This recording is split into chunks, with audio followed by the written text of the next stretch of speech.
Alright, so you ever went with your cousins playing in a pool or playing by the beach and you say, hey, let me go underwater and see who could hold their breath the longest?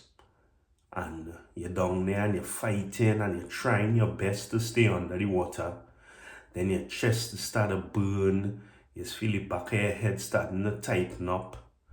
And then eventually you realize that, hey, they came up. So then you shoot up afterwards for that first breath of air. You know how that is feel? That is how we feel today after we watch Trinidad and Tobago play Barbados. With that dominant performance to really prove that, hey, this team could play football. Now, granted, we play Barbados. Let me not get carried away. We were expected to win that game. As most of the time, we always expected to win a game, but as of recent, we see how results have been going. At the end of the first game, people talking about this is what has happened when you're playing with your food and whatever the case. But today, they came out, they were dominant from the start of the game, high press, gain, fighting, quick goals, obviously, Ochoa, Caprieta, good goals. And then we just continued pressing. We dominated the midfield. Dominic Joseph, shout out. For me, man of the match performance. We were able to cover the back and play out goalkeeper Brian Gafuk from Lethbridge. I've been to Lethbridge. It's a pretty nice area up there in Canada. Well done. Good penalty save. I mean, that was the penalty they gave you to save, so you saved it. Really was not a good penalty, but the save itself was a fantastic save. The defenders look strong. Jeremy Maloney, you know that goal was yours. It is what it is. I know coming down to the end of the game when it's 5-0, we up, we probably had a momentary lapse. It's something we need to tighten up a little bit on. But this is definitely the kind of football, the kind of playing that we're looking for. Of course, I must shout out Josiah Kalicharan. He is head and shoulders above the rest, really and truly. Physically, he is bigger. And in the play, his touch is amazing. There was at one point a ball came to him, two men were pressuring him. The ball was like glued to his foot and he turned away. This kind of down in the end of the game, probably the last play. He turned away from the two men, still ball at his foot, and was able to raise his head and have a square across the box. We've seen Trinidad and Tobago football otherwise, and we know that plenty of our players struggle to trap a ball. But as I say, he is doing fantastic work. I don't know what they're teaching them out there in Swansea. But I mean, I wouldn't just say Swansea alone because he's a natural goal scorer. We saw that when he played with the under-17 team. He has definitely developed more since then and is looking very, very solid. As I say, Dominic Joseph looked really good. Now, the thing is, I hate when a player has one or two good games and then we start to compare and we start to use names. The commentator himself said, oh, he has a Xavi type play. Let the boy develop for himself now. Stop comparing him to the stars immediately. There's just a second game and we now see what he could do.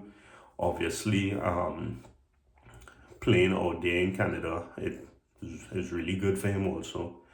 So this is a good point that shows that the development of our players from home and our players outside, you could clearly see a bit of a difference. We saw Terrestrial come in. We saw that a lot of changes were made from the first game. Malachi Webb didn't play, didn't start, sorry. Talan Macmillan didn't start, Trestrill didn't start, a couple other players, and we were able to handle it. And then they came on like in about the 64th or 65th minute, and the game kind of opened up, and Barbados had a little sniff, and so that's probably something we need to work on when we're making subs, how they fall into the game, because this is a tournament where we have to go full speed from start to finish. We can't allow teams to come back. We can't allow teams to get a chance. So now we have a +4 goal difference. We saw Costa Rica manhandle who they play? St. Martin, and they hit them 12. So they have a +12 goal difference. These are things we have to keep an eye on, because, well, we know what happened with the U17 when it came to their last game against Mexico. They had to win like 5-0 or something.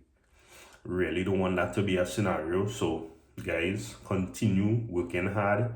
Enjoy this moment, obviously, because it's a big win. This is a good feeling for us as Trinidad and Tobago supporters also. Shout out to Marvin Gordon, because I know he is the one who's instrumental in making this happen, talking with his team. And let's go. I think we have a few days, and our next game is on Monday. There are a couple of things that we still have to work on, but it looks a lot better. The football itself, again, the results are good. The results will come, but the quality of the football itself looked good today. Yes, it's Barbados. We pressed, we dominated, we won the second ball, we won the midfield game, we won the battles on the high press, we took over in the defense, we played out of the back, played between the lines. We were looking good. We look like we understand the football, and I'm really, really excited about that. So Monday we'll see how the game goes, and again we're looking to maximize our goal difference, because that could play a factor, and we want to give ourselves the best chance of success coming out of this group. So once again, well done guys. Thank you for a big win. Thank you for giving us that sense and that moment of belief.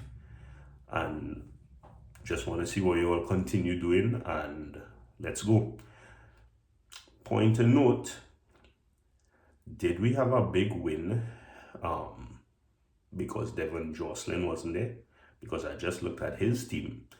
His team now collected 7 from our academy team, Philadelphia. So that's just me throwing small talk out there, but that's a different topic. And tonight is just to celebrate the U20 team and just to tell them congratulations.